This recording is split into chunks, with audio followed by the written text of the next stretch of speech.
Le Royal Rumble est l'un des événements majeurs dans l'histoire de la WWE. Véritable faiseur de stars, cette stipulation a connu une histoire invraisemblable. Une histoire que je vais vous raconter maintenant pour que vous soyez incollables sur le Royal Rumble. Et assez synthétique aussi parce qu'il y a quand même eu 35 matchs. Ou peut-être bien 36, j'ai l'impression d'en avoir oublié un. Nous sommes à la fin des années 80, Vince McMahon assoit sa domination de plus en plus marquée sur le monde du catch. En quête de nouveaux concepts, toujours plus divertissants, Pat Patterson, un catcheur québécois très proche du président, lui soumet l'idée du Royal Rumble. 30 catcheurs qui rentrent tour à tour dans le match pour tenter d'être le dernier survivant. Et ils doivent faire passer leurs adversaires par-dessus la troisième corde pour les éliminer. 1988 marque donc la première édition du Royal Rumble. Ce premier show Royal Rumble n'est à l'époque pas un pay-per-view puisqu'il est diffusé sur USA Network. La stipulation Royal Rumble comprenait 20 catcheurs pour cette première édition. Et ce match n'était pas le main event puisque c'était la rivalité entre Hulk Hogan et André le Géant qui accaparait toute l'attention.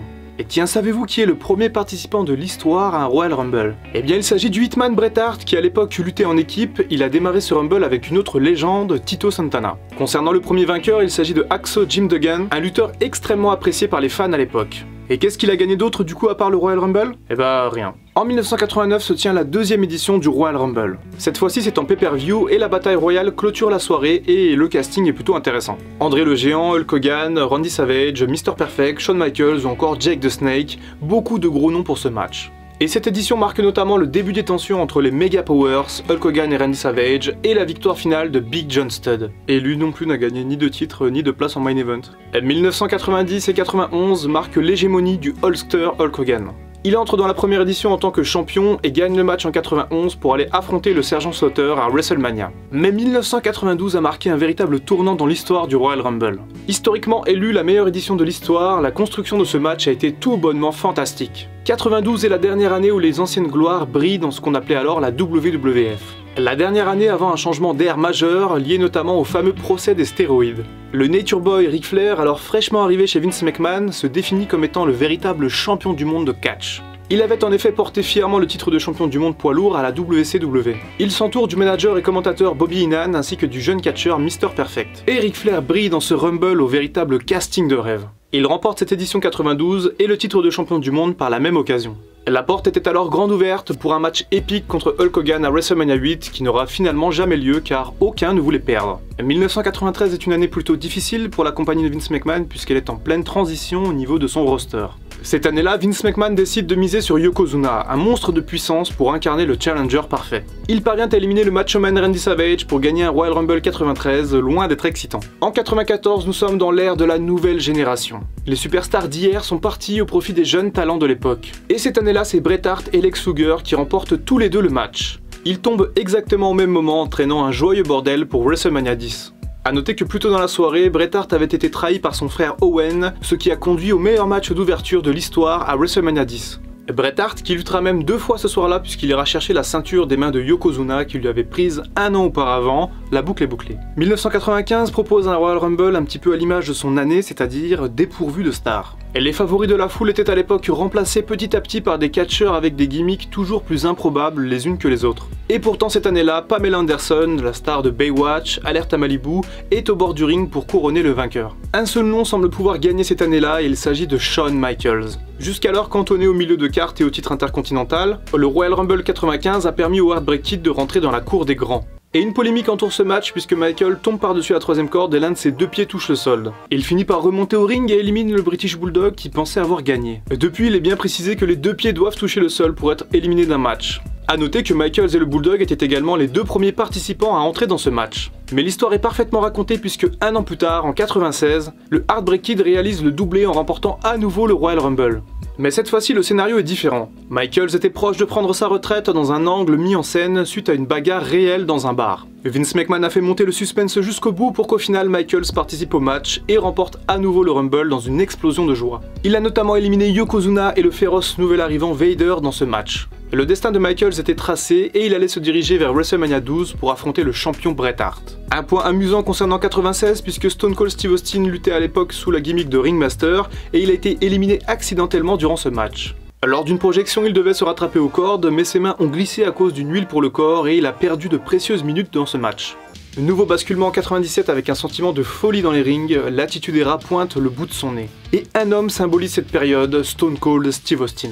Le Texan est un vicieux heel quand il entre dans le Royal Rumble 97. Une excellente édition qui voit justement Stone Cold triompher de Bret Hart en trichant après avoir été éliminé sans que cela ne se voie. Les deux hommes iront d'ailleurs régler leurs différends à WrestleMania 13 dans un match de soumission sans titre en jeu. Austin remet ça un an plus tard au Royal Rumble 98. Bien que diminué physiquement à cause de sa grave blessure à la nuque subie à l'été 97, il parvient à vaincre tous ses adversaires pour le plus grand plaisir des fans. Le Rumble 98 voit également Mick Foley rentrer 3 fois dans le match sous ses 3 gimmicks différentes. En 99, la rivalité entre Austin et Vince McMahon bat son plein, tellement que cette histoire prend toute la place lors du Rumble 99. Un match pas très palpitant remporté par le président Vince McMahon lui-même. Un choix qui peut être regrettable quand on sait qu'Austin aurait pu remporter son 3e Rumble de suite et sceller encore davantage sa légende dans le marbre. L'année 2000 est secouée par une vague de blessures assez importante. Stone Cold se fait enfin opérer de la nuque au début de l'année et l'Undertaker est également blessé. Une chance de briller que va saisir le Rock, qui après avoir été un heel arrogant et corporate est dorénavant un favori de la foule. Le People Champs terrasse le Big Show en finale pour s'adjuger le seul Rumble de sa carrière. D'ailleurs, le Rock se loupe au moment de la dernière élimination et touche les 2 pieds au sol avant le Big Show qui aurait dû théoriquement gagner du coup. 2001 est une année qui symbolise énormément de choses dans l'histoire du catch. La fin de l'Attitude Era, de l'ECW, le rachat de la WCW, bref, cette année-là est un véritable tournant dans l'histoire. Et pour marquer le coup, la WWE propose un Royal Rumble 2001 phénoménal avec une nouvelle victoire de Stone Cold Steve Austin. Un Rumble gagné de plus qui fait de lui le détenteur du nombre de victoires. Austin remporte un Rumble flamboyant avant d'aller affronter une nouvelle fois le Rock à WrestleMania 17 dans une véritable apothéose de catch. Mais tiens, en parlant de record, cette année-là, c'est Kane qui prend le record d'élimination avec 11 catcheurs sortis durant ce match. Le Big Grand Monster est au passage le recordman du nombre de participations avec 17 apparitions. 19 d'ailleurs si l'on compte les Rumble 95 et 96 où il campait les gimmicks de Isaac Yankem et Fake Diesel. Kane qui décidément a marqué l'histoire du Rumble puisque c'est le détenteur du nombre d'éliminations globales avec 44 adversaires vaincus. Mais reprenons le fil de notre chronologie. Un nouveau tournant en 2002 et une nouvelle ère, Ruthless Aggression. C'est à partir de cette année-là que WWE va miser sur ses jeunes talents un petit peu comme dans les années 90. Sauf que cette fois-ci les stars sont toujours là et elles vont aider les jeunes à se faire un nom. Triple H est par exemple très important durant cette période. En 2002, c'est encore lui le patron et il remporte le Royal Rumble d'une manière conquérante après être revenu d'une grave blessure. L'année suivante, en 2003, c'est la nouvelle sensation Brock Lesnar qui s'adjuge le Royal Rumble. Un nouvel exploit pour celui qui lutte depuis moins d'un an et qui était à l'époque le plus jeune catcheur à avoir été champion du monde. Et d'ailleurs, la rivalité qu'il entretient avec Kurt Angle durant cette même année 2003 est un exemple du genre. Attendez, je comprends pas, je me rappelle plus de qui a gagné le Rumble en 2004. Il semblerait que personne n'ait remporté le match cette année-là. Et pourtant si, même si le sujet reste souvent tabou, l'histoire reste l'histoire, qu'elle soit bonne ou mauvaise, et ce Royal Rumble 2004 représentait à l'époque un bonheur pour les fans de catch. Cette année-là, c'est l'underdog Chris Benoit qui remportait le match et s'est offert le main event de WrestleMania 20. Un véritable exploit à l'époque pour celui qui était considéré comme trop petit, pas assez beau ou pas assez charismatique pour accéder au main event. L'année 2005 a offert un Rumble sensationnel. Les deux stars en devenir Batista et John Cena se disputaient la victoire et le main event de WrestleMania 21. Et l'histoire s'est écrite quand les deux jeunes catcheurs se sont retrouvés en finale. Les deux lutteurs sont tombés par-dessus la troisième corde en même temps suite à une mauvaise prise de Batista. La prise du Batista bombe était prévue, sauf que Batista devait se rattraper aux cordes et gagner le match comme ça. Sauf que il s'est raté. Suite à ça, Vince McMahon, véritablement énervé, est arrivé au ring et il a relancé le match. Et d'ailleurs, le président de la compagnie s'est blessé aux 2 genoux durant son entrée au ring. Il s'est en fait déchiré les 2 tendons reliant le quadriceps au genou. Il s'est d'abord cogné très fort le genou droit dans le ring en montant, puis son autre genou a lâché quand il a voulu se redresser sur une jambe seulement. Décidément la poisse jusqu'au bout. Quant à Batista et John Cena, ils iront tous les deux dans les main events de WrestleMania 21 pour remporter chacun un titre de champion du monde. Mais c'est bien Batista qui avait gagné le Rumble au final. En 2006, le contexte est très particulier. Eddie Guerrero est décédé quelques mois avant le Royal Rumble et son décès a beaucoup marqué cette édition. Rey Mysterio et Triple H sont les 2 catcheurs qui démarrent ce match. Le Luchador remporte le Royal Rumble 2006 en hommage à son ami Eddie après une prestation incroyable. La belle histoire se poursuivra à WrestleMania 22 pour lui, puisqu'il ira arracher le titre de champion du monde des mains de Kurt Angle. 2007 marque une fin de Rumble tonitruante. Les deux légendes que sont désormais l'Undertaker et Shawn Michaels se sont fait une finale de presque 10 minutes. Et au terme de ce match dans le match, c'est l'Undertaker qui triomphe de celui qui luttait à l'époque sous les couleurs de DX. En 2008 d'ailleurs, ces deux mêmes catcheurs commencent une édition une nouvelle fois surprenante. Surprenante oui, puisque le 30e participant est John Cena. Un retour fracassant pour le Marine qui devait rester sur la touche bien plus longtemps à cause de sa blessure à l'épaule. Le champ gagne un Royal Rumble 2008 qui était promis à Triple H jusqu'alors. Les deux catcheurs tenteront en même temps de vaincre Randy Orton à WrestleMania 24, mais échoueront face à la Vipère. Un Randy Orton que l'on retrouve justement au sommet en 2009. Accompagné de sa Legacy, la Vipère gagne l'édition 2009 du Royal Rumble. D'ailleurs, anecdote, Randy Orton avait oublié à quel endroit il devait pointer le logo de WrestleMania, ce qui a causé un léger sentiment de malaise à la fin du match. 2010 a offert l'un des meilleurs crus de cette stipulation. D'abord, il y a ce début de match marqué par les promos de CM Punk entre chaque élimination. Puis la course à la victoire de Shawn Michaels qui avait besoin de ça pour prendre sa revanche sur l'Undertaker à WrestleMania. Et enfin le retour inattendu de Edge qui remporte au final une édition du Royal Rumble particulièrement réussie. En 2011, c'est un petit peu plus compliqué. Le nombre de participants a été passé de 30 à 40 officieusement pour intégrer le Nexus et le Core, les deux clans phares de l'époque. Le match est remporté par Alberto Del Rio, une prise de risque à souligner de la part de WWE. 2012 n'est pas spécialement un grand cru non plus. Cette année-là, c'est Sheamus qui remporte un Royal Rumble assez fade puisque dénué de grandes stars. Un Royal Rumble qui aurait certainement eu plus de saveur s'il avait été offert à Chris Jericho, malheureux finaliste, qui lui aussi allait se rendre dans un main event de WrestleMania. Un peu comme celui de 99, le Royal Rumble 2013 a été sacrifié pour la rivalité du moment. John Cena a remporté logiquement un Rumble pas très savoureux pour ensuite aller prendre sa revanche sur le Rock à WrestleMania 29. 2014 poursuit la descente aux enfers du Royal Rumble avec une multitude de choix qui ont déplu aux fans. Première erreur, ne pas avoir inclus Daniel Bryan dans ce match. Cette année-là, c'était le favori de la foule et les fans ont justement fait comprendre à la WWE qu'ils n'étaient pas contents. Rey Mysterio a pris la bronca de sa vie en arrivant en 30e position, enterrant définitivement l'espoir des fans de voir Daniel Bryan dans ce match. L'ambiance était tellement nauséabonde que même le retour de Batista a été totalement saboté. L'animal qui revenait en tant que face aurait logiquement dû être encouragé, sauf que ça a été le contraire. Les fans se sont ralliés à la cause de Roman Reigns, qui a été éliminé par le vainqueur Batista.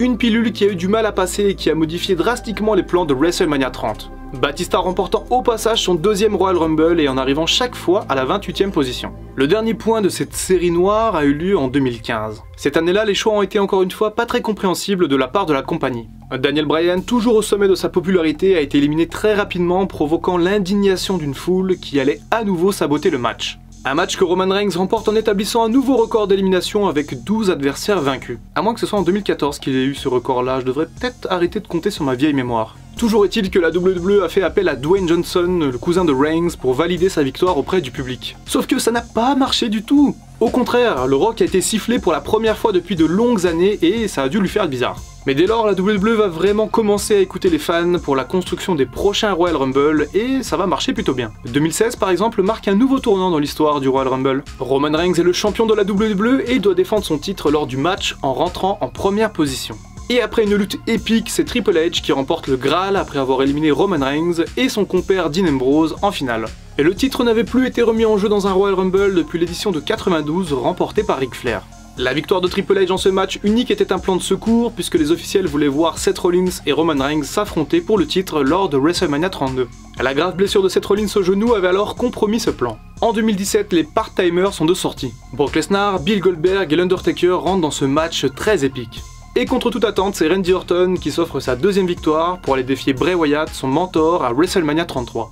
L'année 2018 a marqué la tenue d'un excellent Royal Rumble. Un véritable choc des générations entre les anciennes stars et les actuelles qui a vu le couronnement de Shinsuke Nakamura, le premier japonais à remporter ce type de match. En parlant du Japon, c'est Asuka qui a remporté la toute première édition du Royal Rumble féminin. Un match qui a marqué aussi la première apparition de Ronda Rousey à la WWE. L'année 2009 a marqué un léger coup de frein dans la créativité. Seth Rollins a gagné un Rumble assez quelconque face à Braun Strowman en finale. Sa fiancée Becky Lynch a quant à elle gagné la deuxième édition féminine avant d'aller lutter dans le main event de WrestleMania 35. Et enfin 2020 est une édition particulière. La dernière en date intégrait le champion Brock Lesnar en tant que premier entrant dans le Rumble. Un véritable carnage pour la bête qui élimine 13 concurrents et qui s'adjuge le nouveau record par la même occasion. Puis c'est la délivrance. Drew McIntyre s'avance au ring et élimine le conquérant d'une Claymore impitoyable. Edge fait également son retour surprise dans ce match pour une véritable explosion de joie des fans. McIntyre gagne ce Rumble si atypique et ira destituer le champion Brock Lesnar dans un WrestleMania à huis clos. Quant au Rumble féminin, c'est Charlotte Flair qui remporte le match cette année-là pour aller affronter Rhea Ripley pour le titre d'NXT. Qu'est-ce que les prochaines éditions du Royal Rumble vont nous proposer? La confirmation de nouvelles stars ou bien la victoire de certaines légendes? Quant à vous, quelle a été votre édition préférée du Royal Rumble? Pour tous ceux qui ont regardé cette vidéo jusqu'au bout, je veux connaître vos préférences dans les commentaires. Je compte sur vous pour faire exploser l'espace commentaire et le compteur de likes au passage. C'était Dr Wrestling, à bientôt pour une prochaine vidéo et en attendant, prenez soin de vous.